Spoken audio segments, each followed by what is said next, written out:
Hello, this is a tutorial for the how to use the implementation slash codes for the Professor Tang Kao's research project. So if you receive a file called codes, you'll be given with a bunch of different files and you might be overwhelmed. So I'll break them down into more detail. The main one that you'll be more concerned with is a user GUI that combines essentially 9 different Python source codes of source files, sorry, into one. So the main critical points are actually algorithm 1, 2, or 3. Those are the actual implementations of our algorithm, and these are more supplementary in terms of receiving the parameters or the user given inputs for the simulations. So each run algo files combine those algorithm and the input into one, and the user GUI actually just combines all combinations into one. So if you click user GUI, this will pop up and you just simply have to run. And this tab will show up. Or if you're a Windows user, simpler way is just click this bash file.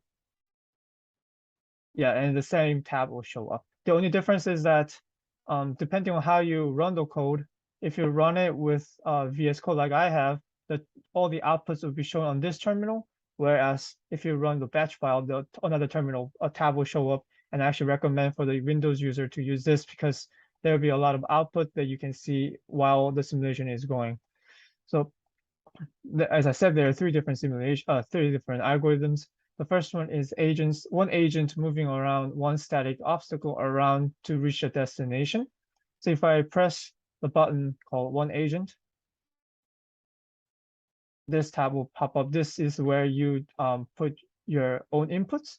So tau, if you have read our paper and remember the objective function, tau determines the trade-off between the deviation of the agent's final location from the given destination, which is this one.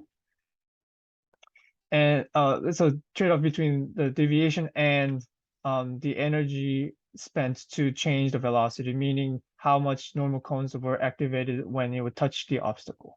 So the initial position of agent is default it would be 0 to 48. You can definitely change them to something else like this, but I want to run with default values. So this is obstacles location. The L is agent's local head distance, meaning because we assume agent is a single point and then has a disk-like sensors that can detect obstacles. This basically shows the radius of the agent. As soon as and this is the obstacle radius. As soon as they touch each other, the normal cone will be activated and the agents will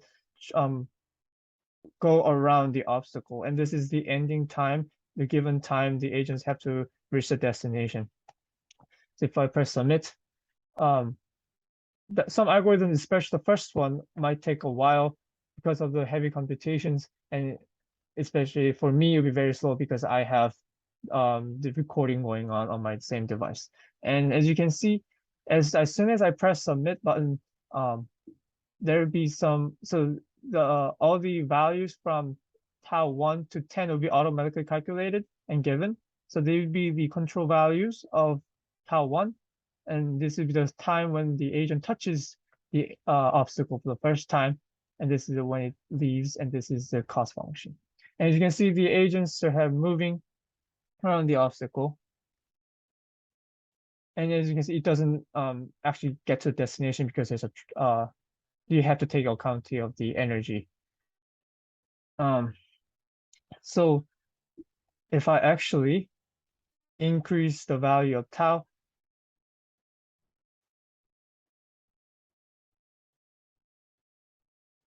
apologize for the lagging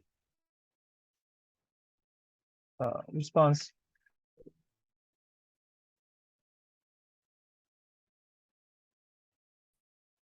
Yeah, so this will pop up. And if you increase the value of tau to something significant,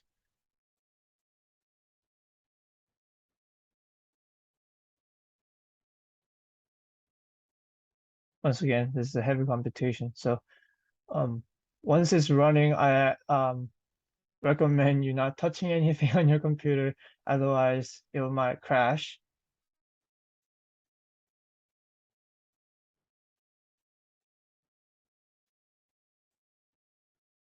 So the same thing, same locations, and you'll go around, but this time the agents should actually stop at certain points like here. So the because the tau increased the weight on the minimizing the energy deviation, there'll be a greater deviation at the end.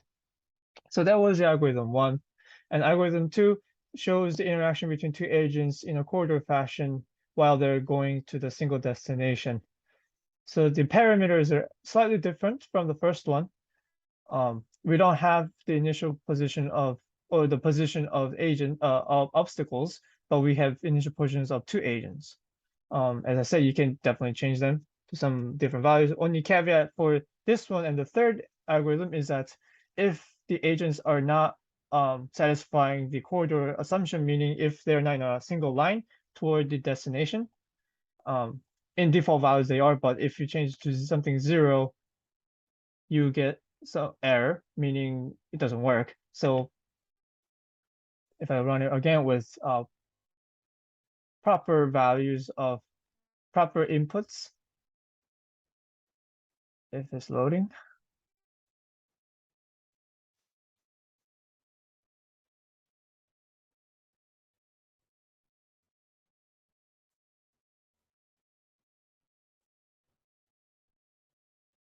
With the default values run,